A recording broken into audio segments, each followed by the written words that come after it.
ప్రథమ చరిత్రలోకి వెళ్ళి చూస్తే కాళి, తార, చిన్నమస్త, భువనేశ్వరి, సుముఖి, బాల, కుజ్జ, వీళ్ళు ఏడుగురు కూడా ప్రథమ చరిత్రలో ప్రతిపాదింపబడినటువంటి నాయికా స్వరూపాలు.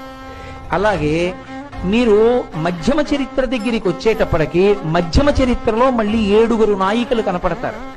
వాళ్ళు ఒకరు సరస్వతి, ఒకరు లక్ష్మి, ఒకరు కాళి, ఒకరు లలిత, ఒకరు దుర్గా, ఒకరు గాయత్రి, వేరొకరు అరుంధతి. ఈ ఏడుగురు మధ్యమ చరిత్రలో కనపడతారు. మూడవదైనటువంటి ఉత్తమ చరిత్రలోకి వెళ్ళి చూస్తే సప్తమాతృకలు అంటుంటాం మనం. బ్రాహ్మి, వైష్ణవి, మాహేశ్వరి, మాహేంద్రి, కౌమారి, చాముండ, వారాహి, ఈ ఏడుగురు నాయికలుగా కనపడతారు.